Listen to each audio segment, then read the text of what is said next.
तो दोस्तों स्वागत है आप सभी का एक बार फिर से नए वीडियो में। और इस वीडियो में हम लोग बात करेंगे बांग्लादेश वर्सेस न्यूजीलैंड के बीच जो चैंपियंस ट्रॉफी 2025 का छठा मुकाबला खेला जाएगा इसके बारे में।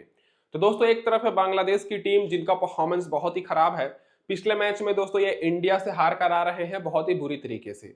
और दूसरी तरफ न्यूजीलैंड की टीम है जो कि लगातार मैचेस जीत रही है और पिछला मैच जीत कर आ रही है, पाकिस्तान को हरा कर आ रही है। तो इस वीडियो में जानेंगे कि कौन से 2 से 3 खिलाड़ी हैं बांग्लादेश की तरफ से जो कि इस मुकाबले में अच्छा परफॉर्मेंस करने वाले हैं, और क्या हमें न्यूजीलैंड की तरफ से अपनी टीम में ज्यादा खिलाड़ी को रखना चाहिए, और रखना भी चाहिए तो 7 खिलाड़ी को रखना चाहिए या फिर 8 खिलाड़ी को। तो दोस्तों पूरी इंफॉर्मेटिव वीडियो रहने वाली है, तो गौर करिएगा। ये जो मुकाबला है ये 24 फरवरी को खेला जाएगा दोपहर में 2:30 पर। और ग्राउंड की बात करें तो अब ये दोस्तों मुकाबला रावलपिंडी क्रिकेट स्टेडियम रावलपिंडी में खेला जाएगा। और चैंपियंस ट्रॉफी का यह पहला मुकाबला है जो कि रावलपिंडी में खेला जा रहा है। तो डायरेक्ट बात कर लेते हैं दोस्तों इस ग्राउंड की पिच रिपोर्ट के ऊपर। तो अभी तक दोस्तों इस ग्राउंड पर देखा जाए तो ओडीआई के 26 मुकाबले हुए हैं, जिसमें से पहले बैटिंग करने वाली टीम 12 बार जीती है और चेस करने वाली टीम 14 बार। एवरेज स्कोर 242 का है। लेकिन अगर न्यूजीलैंड की टीम पहले बैटिंग करती है तो अब आपको और भी ज्यादा स्कोर देखने को मिल सकता है। और हाईएस्ट स्कोर यहाँ पर न्यूजीलैंड का ही है 336 रन का, और लोएस्ट स्कोर यहाँ पर जिम्बाब्वे का है 104 रन का। स्कोरिंग पैटर्न देखिएगा तो जो 26 मुकाबले हुए हैं उसमें से 7 बार दोस्तों 200 के नीचे स्कोर बना है, 200 और 250 के बीच में 6 बार, 250 और 300 के बीच में 8 बार, और 300 के ऊपर दोस्तों 5 बार ही स्कोर किया है। तो दोस्तों यहाँ पर अगर बांग्लादेश पहले बैटिंग करती है तो हो सकता है कि आपको 250 के आसपास स्कोर देखने को मिले, और न्यूजीलैंड पहले बैटिंग करेगी तो हो सकता है 280, 90, 300 तक स्कोर पहुंच जाए। अब दोस्तों पिच की बात कर लेते हैं और ग्राउंड की। तो ग्राउंड का डिस्टेंस अगर आप लोग देखिएगा तो लॉन्ग ऑन और लॉन्ग ऑफ दोस्तों 70 मीटर का है। एक तरफ की बाउंड्री छोटी है। ग्राउंड दोस्तों अच्छा ही है लेकिन एक तरफ की बाउंड्री छोटी है और एक तरफ की दोस्तों बाउंड्री थोड़ी सी बड़ी है। पिच की बात करें तो यहाँ पर दोस्तों बैट्समैन के लिए थोड़ा सा मदद है और खास करके तेज गेंदबाज के लिए। अब डायरेक्ट बात कर लेते हैं दोस्तों जो रिसेंट के मुकाबले इस ग्राउंड पर खेले गए हैं इसके स्टैट्स के ऊपर। तो दोस्तों जो पिछला मुकाबला खेला गया वो लगभग 1.5 साल पहले हुआ था 2023 में 29 अप्रैल को। और इस मैच में दोस्तों न्यूजीलैंड 336 रन का टारगेट दी थी और इस टारगेट को दोस्तों पाकिस्तान 337 रन बनाकर चेज कर ली। और पाकिस्तान 7 विकेट से जीत गई, जिसमें फास्ट बॉलर को 7 विकेट और स्पिनर्स को 1 विकेट मिली। उससे पहले एक और मुकाबला हुआ था इसी सीरीज का, ये 27 अप्रैल 2023 को खेला गया था, जिसमें न्यूजीलैंड 288 रन का टारगेट दी थी और इस टारगेट को पाकिस्तान चेस कर ली थी और 5 विकेट से जीत गई थी, जिसमें फास्ट बॉलर को 9 विकेट और स्पिनर्स को 3 विकेट मिली। तो उस समय आप लोग देख ही सकते हैं कि पाकिस्तान कितने अच्छे फॉर्म में थी, सारे मैच में न्यूजीलैंड को हरा रही थी। लेकिन अभी तो दोस्तों न्यूजीलैंड से लगातार मैचेस हार रही है। और पिछले 2 ओडीआई मुकाबले मिलाकर फास्ट बॉलर को 16 विकेट मिली है और स्पिनर्स को मात्र 4 विकेट। तो आपको अपनी टीम बनाते समय तेज गेंदबाजों पर ज्यादा फोकस करना है, जिसमें से फर्स्ट इनिंग में फास्ट बॉलर को 11 विकेट मिली है और स्पिनर्स को मात्र 1 विकेट, और सेकंड इनिंग में फास्ट बॉलर को 5 विकेट और स्पिनर्स को 3 विकेट। तो जैसे जैसे पिच दोस्तों मैचेस आगे बढ़ता है स्पिनर्स को मदद मिलने लगती है, लेकिन जो भी टीम टॉस जीतेगी पहले गेंदबाजी करने का ही निर्णय लेगी और फर्स्ट इनिंग में आपको फास्ट गेंदबाजों पर ज्यादा फोकस करना है। और दोस्तों इस वीडियो में मैं लाया हूं आप लोग के लिए एक ऐसा ऑफर जिसमें आप सभी का हारने का कोई भी चांस नहीं है, और अगर आप लोग हार भी जाते हैं तो आपकी पूरी एंट्री फी रिटर्न हो जाएगी और जीतने की पूरी गारंटी है। तो बने रहिए वीडियो में, आगे आपको बताऊंगा।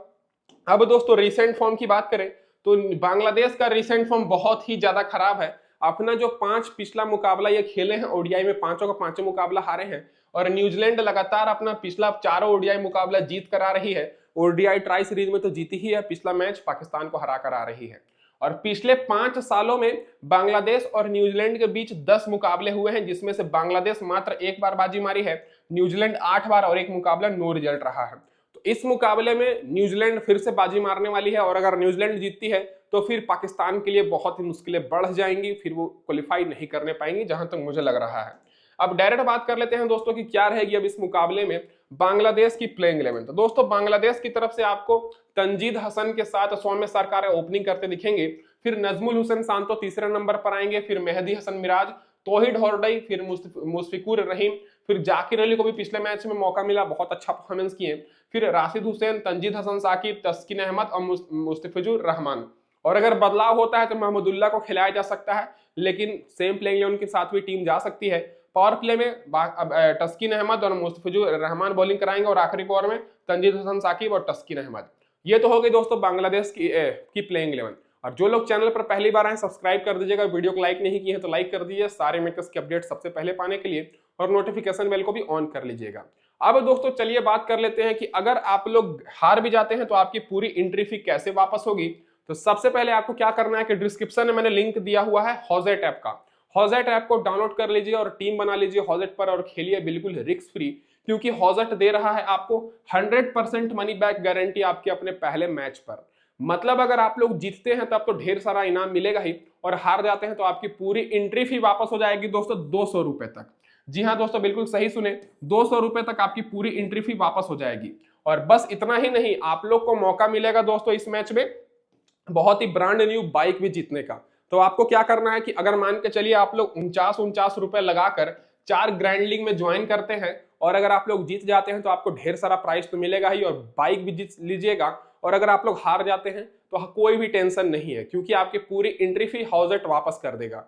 तो जाइए फटाफट से टीम बनाइए, लिंक मैंने डिस्क्रिप्शन में दिया हुआ है, डाउनलोड करिए। ज्यादा विनिंग के चांसेस के लिए बस खेलिए हॉजेट पर, क्योंकि बाकी ऐप्स के मुताबिक यहाँ पर बहुत ही लो एंट्री फी है और लो कंपटीशन है। और एक चीज मैं आपको बोल दूं कि इंस्टेंट विड्रॉल भी है, मैं खुद इसी ऐप पर खेलता हूं। और डिस्क्रिप्शन में मैंने अपना कूपन कोड दिया हुआ है, उसे यूज करिएगा तो आपको 15% का एक्स्ट्रा कैश मिलेगा आपके अपने पहले डिपॉजिट पर वॉलेट में। तो फटाफट से जाइए डाउनलोड करिए दोस्तों। और इस गेम में वित्तीय जोखिम शामिल है और इसकी लत लग सकती है, तो कृपया अपने जिम्मेदारी और अपने जोखिम पर खेलें। अब डायरेक्ट बात कर लेते हैं दोस्तों बांग्लादेश के सारे खिलाड़ियों के रिसेंट फॉर्म के ऊपर।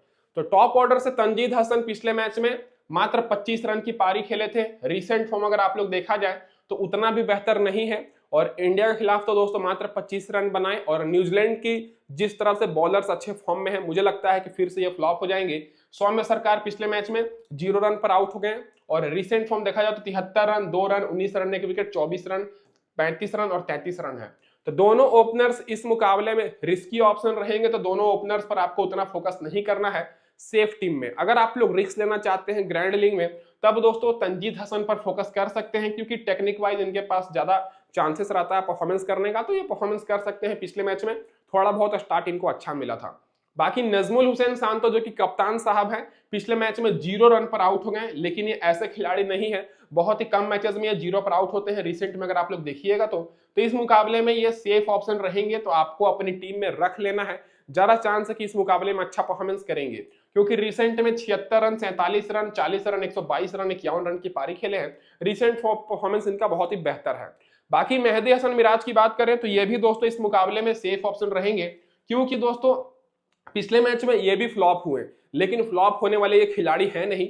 रिसेंट में देखा जाए तो 77 रन, फिर 74 रन एक विकेट, 66 रन एक विकेट, 22 रन 2 विकेट, और ये ऑलराउंडर हैं और बैटिंग भी दोस्तों इनका बेहतरीन पोजीशन पर है। तो अपनी ग्रैंड लीग की टीम में आप लोग चाहें तो इनको कैप्टन और वाइस कैप्टन भी कर सकते हैं, क्योंकि इनको बहुत ही कम लोग लिए हैं और कैप्टन वाइस कैप्टन भी बहुत ही कम लोग बना रहे हैं। तो आप लोग बांग्लादेश को कम मत आंकिए, ये भी परफॉर्मेंस अच्छा कर सकती है। और यहाँ पर दोस्तों 2 सेफ ऑप्शन रहेंगे इस मुकाबले में, नजमुल हुसैन सांतो और मेहदी हसन मिराज, जिनको उतना लोगों ने नहीं लिया है लेकिन परफॉर्मेंस इस मुकाबले में अच्छा कर सकते हैं। तौहीद हॉर्डाई की बात करें तो पिछले मैच में 100 रन की पारी खेले, बहुत ही अच्छा परफॉर्मेंस किए थे, लेकिन रिसेंट फॉर्म इनका उतना अच्छा नहीं है। एक मैच में 96 रन की पारी खेले थे, फिर लगातार 2-3 मैच में फ्लॉप हुए थे, फिर 74 रन। तो तौहीद हॉर्डाई की बात करें तो पिछले मैच में भले ही ये दोस्तों 100 रन की पारी खेले हो, लेकिन इनके पास बाकी खिलाड़ियों जैसा उतना क्षमता नहीं है लगातार परफॉर्मेंस करने का। जैसे शुभमन गिल लगातार परफॉर्मेंस कर रहे हैं और बाकी सारे भी खिलाड़ी लगातार परफॉर्मेंस कर रहे हैं, लेकिन ये रिसेंट फॉर्म देखिएगा तो लगातार फ्लॉप भी हुए हैं। तो इस मुकाबले में भी दोस्तों 20-25 रन के आसपास इनके बल्ले से रन नहीं निकलेगा। तो आप लोग तौहीद हॉर्डाई की जगह पर नजमुल हुसैन सांतो पर फोकस कर सकते हैं, जिनको उतना लोगों ने नहीं लिया है। बाकी एम रहीम की बात करें तो पिछले मैच में ये भी 0 पर आउट हो गए थे। रिसेंट फॉर्म देखिएगा तो उतना भी बेहतर नहीं है, केवल एक मैच में 73 रन की पारी खेले हैं, बाकी सारे मैचेस में ये भी फ्लॉप हुए हैं। तो ये भी रिस्की ऑप्शन रहेंगे, तो आपको इनको अपनी टीम में नहीं रखना है। बाकी जाकिर अली की बात करें तो पिछले मैच में 68 रन की पारी खेले। रिसेंट फॉर्म कुछ मैचेस में बेहतर है, कुछ मैचेस में खराब है, क्योंकि एक मैच में 1 रन पर आउट हो गए थे, एक मैच में 3 रन, फिर एक मैच में 62 रन बनाए हैं। ज्यादा ओडीआई में एक्सपीरियंस नहीं है, तो ये भी दोस्तों रिस्की ऑप्शन ही रहेंगे। तो आपको अगर फोकस करना भी है तो बैटिंग सेक्शन में आप लोग नजमुल हुसैन सांतो, मेहदी हसन मिराज और तौहीद हॉर्डाई, इन 3 में से आपको 2 को तो लेकर चलना ही है। क्योंकि बांग्लादेश पिछले मैच में तो वन साइडेड हार गई थी, लेकिन बार बार ऐसा नहीं होगा। इस बार तो कुछ इनके बैट्समैन अच्छा परफॉर्मेंस करेंगे, क्योंकि इस ग्राउंड पर बैट्समैन को मदद भी है। बाकी दोस्तों बात कर लेते हैं यहाँ पर बॉलर और ऑलराउंडर के ऊपर। तो राशिद हुसैन को दोस्तों पिछले मैच में 18 रन की पारी खेले और 2 विकेट मिली। रिसेंट फॉर्म इनका ठीक ही है बॉलर से, तो आप लोग इनको रख सकते हैं, सेफ ऑप्शन रहेंगे। बाकी जो 3 बॉलर हैं, मैं देख रहा हूं कि कोई भी बॉलर को कोई भी अपनी टीम में नहीं रख रहे हैं, लेकिन आपको ऐसी गलती नहीं करनी है। अगर बांग्लादेश की टीम पहले बॉलिंग कराती है तब आप लोग एक बॉलर को 2 बॉलर को रख सकते हैं। तंजीद हसन साकिब की बात करें तो पिछले मैच में विकेट नहीं मिली, लेकिन रिसेंट में एक मैच में 3 विकेट, एक मैच में और 3 विकेट और 3-3 विकेट लेते आ रहे हैं। तस्कीन अहमद का भी रिसेंट फॉर्म बेहतर है और यहाँ पर एम रहमान का भी रिसेंट फॉर्म बेहतर है। तो अगर आप लोग एक्सपीरियंस वाइज जाना चाहते हैं तो एम रहमान और तस्कीन अहमद पर फोकस कर सकते हैं, और तंजीद हसन साकिब थोड़े रिस्की ऑप्शन रहेंगे तो ग्रैंड लीग में आप लोग ट्राई कर सकते हैं। बाकी ज्यादा खिलाड़ी आपको न्यूजीलैंड की तरफ से ही लेना है, लेकिन आप लोग बांग्लादेश के खिलाड़ियों पर भी फोकस करिएगा। अब डायरेक्ट बात कर लेते हैं हेड टू हेड रिकॉर्ड और वेन्यू रिकॉर्ड के ऊपर। तो इस ग्राउंड पर दोस्तों बांग्लादेश की तरफ से कोई भी खिलाड़ी ओडीआई मैच नहीं खेला है। तो हेड टू हेड रिकॉर्ड देखिएगा तो तंजीद हसन का मात्र 12 का ही एवरेज है न्यूजीलैंड के खिलाफ। सौम्य सरकार का 25 का है, 400 रन बनाए हैं, तो सौम्य सरकार इंपॉर्टेंट हो सकते हैं। नजमुल हुसैन सांतो का देखा जाए तो 38 का है। तो बैटिंग में सबसे बेहतर नजमुल हुसैन सांतो का है, 5 मैच में 150 के आसपास रन बनाए हैं। तो बाकी मेहदी हसन मिराज की बात करें तो 12 मैच में 18 का एवरेज है, 5 विकेट मिला है। तौहीद हॉर्डे की बात करते हो 16 का ही एवरेज है, तो तौहीद हॉर्डे इस मुकाबले में बुरी तरीके से फ्लॉप भी हो सकते हैं। बाकी एम रहीम की बात करें तो 27 का एवरेज है। तो इनके पास एक्सपीरियंस बहुत है, बहुत ही पुराने खिलाड़ी है, तो आपको पता ही है। जाकिर अली नहीं खेले head to head record New Zealand के खिलाफ। बाकी राशिद हुसैन की बात करें तो बहुत ही खराब रिकॉर्ड है। बाकी तंजीद हसन साकिब 3 मैच में 3 विकेट मिला है। तस्कीन अहमद को 9 मैच में 8 विकेट मिला है, और एम रहमान को 17 मैच में 22 विकेट मिला है न्यूजीलैंड के खिलाफ। तो बॉलर में देखा जाए तो तस्कीन अहमद और एम रहमान इंपॉर्टेंट रहेंगे, और बैटिंग में नजमुल हुसैन सांतो और मेहदी हसन मिराज और एम रहीम पर भी आप लोग फोकस कर सकते हैं अगर बांग्लादेश की टीम पहले बैटिंग करे। अब जो खिलाड़ी बेंच पर बैठे हैं इनका भी रिकॉर्ड मैंने लिखा है। तो इनमें से अगर महमूदुल्लाह खेलते हैं तो रिसेंट रिकॉर्ड बैटिंग से बहुत अच्छा है और इन्हीं का चांस बनता है, बाकी प्लेइंग 11 लगभग सेम रहेगी। अब डायरेक्ट बात कर लेते हैं दोस्तों यहाँ पर क्या रहेगी न्यूजीलैंड की प्लेइंग 11। तो दोस्तों न्यूजीलैंड की तरफ से जो सबसे बड़ी न्यूज यहाँ पर यह आ रही है कि दोस्तों लॉकी फर्गुसन रूल्ड आउट हो चुके हैं और उनकी जगह पर कोई और खिलाड़ी को खिलाया जाएगा, मतलब खिलाया कि नहीं जाएगा, वो स्क्वाड में ऐड हुए हैं। बाकी न्यूजीलैंड की जो प्लेइंग 11 रहेगी वो लगभग सेम रहेगी। आपको विल यंग के साथ डेवन कॉनवे ओपनिंग करते दिखेंगे। फिर तीसरे नंबर पर केन विलियमसन, डैरी मिचेल आएंगे, फिर Tom Latham, Glenn Phillips, Michael Bracewell, Mitchell Santner, Nathan Smith, Matt Henry और विलियम रोकर। और आप लोग खुद सोचिए कि पिछले मैच में इनके Devon Conway, Kane Williamson, Daryl Mitchell तीनों बेहतरीन बैट्समैन फ्लॉप हो गए थे, लेकिन फिर भी इनकी टीम 300 के ऊपर स्कोर कर दी। तो आप लोग समझ ही सकते हैं कि अगर वो परफॉर्मेंस करेंगे तो 350 भी बन सकता है इस मैच में। बाकी पावर प्ले में मैट हेनरी और विलियम रोकर बॉलिंग कराएंगे, और आखिरी ओवर में भी यही दोनों बॉलिंग कराएंगे, क्योंकि यही दोनों इनके मेन बॉलर हैं दोस्तों। अब डायरेक्ट बात कर लेते हैं यहाँ पर न्यूजीलैंड के सारे खिलाड़ियों के रिसेंट फॉर्म के ऊपर। तो जैसा कि मैंने आपको बताया कि न्यूजीलैंड की तरफ से पिछले मैच में बड़े बड़े खिलाड़ी फ्लॉप हुए थे, जैसे डेवन कॉनवे मात्र 10 रन पर आउट हो गए थे, केन विलियमसन 1 रन पर और डैरी मिचेल 10 रन पर। तो ये 3 खिलाड़ी को अभी देखा जाए तो उतने लोग नहीं लिए हैं, लेकिन रिसेंट परफॉर्मेंस तीनों खिलाड़ी का बेहतर है। ओडीआई ट्राई सीरीज में तीनों खिलाड़ी को बहुत ही लोग ले रहे थे, यहां तक कि पिछले मैच में भी इन तीनों खिलाड़ी को बहुत ही लोग लिए हैं। लेकिन आपको बस एक मैच पर किसी को जज नहीं करना है, और मैं शुरू से ही आपको बोलते आ रहा था, ओडीआई ट्राई सीरीज से मैं आपको बोलते आ रहा था कि विल यंग परफॉर्मेंस करेंगे, और बिल्कुल पिछले मैच में वैसा ही हुआ। क्योंकि दोस्तों इनका रिसेंट फॉर्म देखिएगा तो बहुत ही बेहतर था। 105 run, 89 run, 48 run, 26 run, 56 run और 90 रन। बीच में 6 मैच में 5 मैच में ये फ्लॉप हुए थे, लेकिन पिछले मैच में 107 रन की शानदार पारी खेले हैं। तो इस मुकाबले में भी विल यंग अच्छे परफॉर्मेंस दे सकते हैं, क्योंकि अगर आप लोग देखिएगा तो लगातार ये जब फॉर्म में रहते हैं तो लगातार परफॉर्मेंस करते हैं। तो विल यंग इस मुकाबले में तो सेफ ऑप्शन रहेंगे ही। बाकी डेवन कॉनवे ग्रैंड लीग के लिए इंपॉर्टेंट रहेंगे, और आप लोग अपनी स्मॉल लीग की टीम में भी रख सकते हैं, क्योंकि इनके ऊपर उतना लोग फोकस नहीं कर रहे हैं विकेट कीपर में। लेकिन आप लोग का इनका रिसेंट फॉर्म देखिएगा तो 48 रन, 97 रन अभी कुछ ही दिन पहले बनाए थे, फिर रिसेंट फॉर्म भी बेहतर है। केन विलियमसन तो सेफ ऑप्शन रहेंगे ही कैप्टन और वाइस कैप्टन के लिए भी, क्योंकि रिसेंट फॉर्म इनका सबसे बेहतर है। 133 रन की भी पारी खेले थे कुछ ही दिन पहले। डैरी मिचेल भी एक मैच में 57 रन की पारी खेले थे, एक मैच में 81 रन, इनका भी रिसेंट फॉर्म बेहतर है। तो एक तरफ से देखा जाए तो आपको टॉस के हिसाब से न्यूजीलैंड के प्लेयर्स को सिलेक्ट करना है, खास करके बैट्समैन को। अगर न्यूजीलैंड की टीम पहले बैटिंग करती है तब आप लोग क्या कर सकते हैं कि टॉप ऑर्डर से सारे बैट्समैन को अपनी टीम में रख सकते हैं, और अगर इनकी टीम चेज करती है टारगेट तब आप लोग टॉप के 3 या 4 खिलाड़ी पर ही फोकस करिएगा, क्योंकि हो सकता है कि चेस करते समय इनके प्लेयर्स को मौका ना मिले, नीचे वाले बैट्समैन को। और एक चीज मैं बता दूं कि चेस करते समय टॉम लेंथन उतने इंपॉर्टेंट नहीं रहेंगे। पिछले मैच में पहले बैटिंग मिला, इसीलिए ज्यादातर इनको ज्यादा देर तक बैटिंग मिला और 118 रन की पारी खेले। और पिछले मैच में इनका टॉप ऑर्डर फ्लॉप हो गया था, लेकिन हर बार तो फ्लॉप होगा नहीं और हर बार इनको पहले बैटिंग करने का मौका मिलेगा नहीं। चेस करते समय हो सकता है लो स्कोरिंग मैच हो और टॉप ऑर्डर के खिलाड़ी ही टारगेट चेस कर दे, तो टॉम लेंथन को आप लोग रख सकते हैं, लेकिन मेरे हिसाब से इनको ज्यादा मौका मिलेगा नहीं। टॉम लेंथन का रिसेंट फॉर्म देखिएगा तो ठीक है, लेकिन लगातार 4 मैच में फ्लॉप भी हुए थे। उससे पहले एक मैच में 56 रन की पारी खेले थे। बाकी अगर ग्लेन फिलिप्स की बात करें तो सेफ ऑप्शन रहेंगे, क्योंकि बैटिंग और बॉलिंग दोनों कराएंगे। 61 रन की पारी खेले थे पिछले मैच में, रिसेंट में 106 रन की भी पारी खेल चुके हैं और 28 रन 20 रन नॉट आउट की। मिचेल मार्शवेल की बात करें तो ये भी ग्रैंड लीग के लिए इंपॉर्टेंट रहेंगे, क्योंकि रिसेंट में देखा जाए तो पिछले मैच में मात्र एक ही विकेट मिली है, बैटिंग करने का मौका नहीं मिला उतना। बाकी देखा जाए तो रिसेंट फॉर्म बहुत ही बेहतर है। तो अगर दोस्तों न्यूजीलैंड की टीम पहले बैटिंग करती है, तब आप लोग Will Young, Devon Conway, Kane Williamson, Daryl Mitchell और टॉम लेथन पांचों बैट्समैन को अपनी टीम में रख सकते हैं। और अगर न्यूजीलैंड की टीम टारगेट को चेस करती है, तब आप लोग Will Young, Devon Conway, Kane Williamson 3 batsman ही काफी रहेंगे, क्योंकि जिस तरह से बांग्लादेश की बैटिंग है मुझे लगता है कि ज्यादा रन का टारगेट नहीं होगा और यही टारगेट चेस कर सकते हैं आसानी से।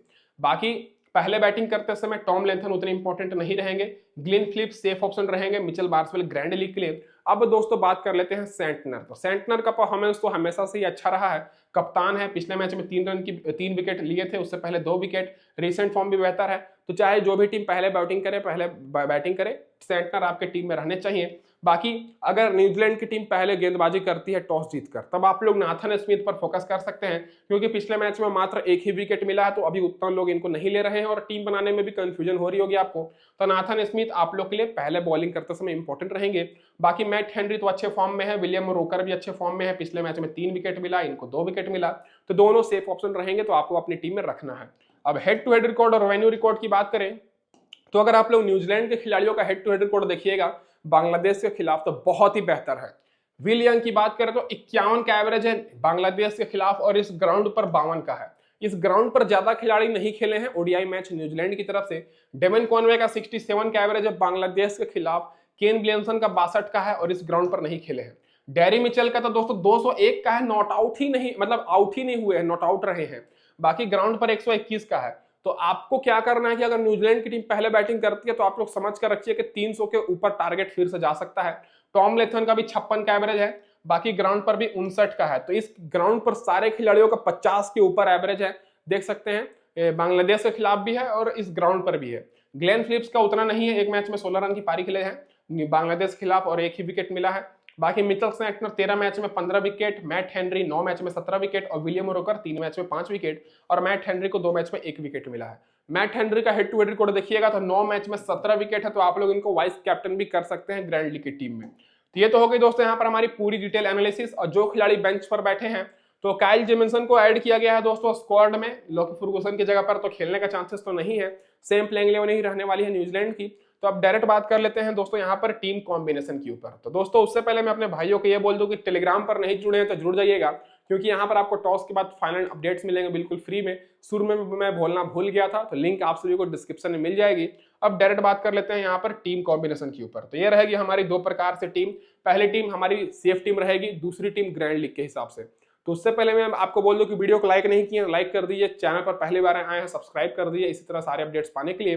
पहली टीम की बात करें तो यहाँ पर दोस्तों मैं कैप्टन करने वाला हूं केन विलियमसन को। अगर आप लोग पिछला मैच उठाकर देखिएगा तो 90% लोग केन विलियमसन को कैप्टन किए थे, लेकिन वो पिछले मैच में फ्लॉप हो गए। तो इस बार दोस्तों सभी लोग क्या करेंगे, केन विलियमसन को कैप्टन नहीं करेंगे, लेकिन इस मुकाबले में केन विलियमसन का परफॉर्मेंस करने का चांसेस ज्यादा है। तो मेरे हिसाब से कैप्टन मेरे हिसाब से सेफ रहेंगे। वाइस कैप्टन में रिस्क लेते हुए मेहदी हसन मिराज को कर रहा हूं, क्योंकि ये ऐसे खिलाड़ी है जो कि टॉप ऑर्डर में बैटिंग भी करेंगे और 10 ओवर गेंदबाजी भी करेंगे। तो अगर 2-3 विकेट मिल जाता है और 30-35 रन भी बना देते हैं तो ये इंपॉर्टेंट रहेंगे। तो ये रहेंगे हमारे स्मॉल लीग में वाइस कैप्टन। बाकी मैंने तोहेड हॉर्डाई को रखा है, विल यंग को, इधर से डेवन कॉनवे, टॉम लेथन को, बाकी मिचेल सेंटनर, ग्लेन फिलिप्स और राशिद हुसैन, बाकी मैट हेनरी और विलियम रोकर। 7 खिलाड़ी मैंने न्यूजीलैंड की तरफ से लिया है, 5 खिलाड़ी मैं मात्र बांग्लादेश की तरफ से ले रहा हूं। और अगर बांग्लादेश की टीम टॉस जीतती है या फिर न्यूजीलैंड की टीम टॉस जीतती है तो कुछ चेंजेस हो सकते हैं, और ये सारा चेंजेस मैं आपको टेलीग्राम पर अपडेट करूंगा। तो टेलीग्राम चैनल का लिंक मैंने डिस्क्रिप्शन में दिया, फटाफट से जुड़ जाइएगा। ये हो गई हमारी स्मॉल लीग की टीम। अब दूसरी टीम की बात कर ले जो हमारी ग्रैंड लीग की टीम है। तो ग्रैंड लीग में दोस्तों मैंने क्या किया है कि डेविन कॉनवे को कैप्टन किया है, और यहाँ पर मैं दोस्तों टॉम लेथन को नहीं ले रहा हूँ। टॉम लेथन को मैं नहीं लिया हूँ, बाकी मैंने यहाँ पर केन विलियमसन, टोहेड हॉर्डाई, विलियम को रखा है। टोहेड हॉर्डाई की जगह पर आप लोग नजमुल हुसैन सांतो को भी रख सकते हैं, और बाकी मैंने Mehidy Hasan Miraz, Mitchell Santner, Glenn Phillips, रॉसी हुसैन को रखा है।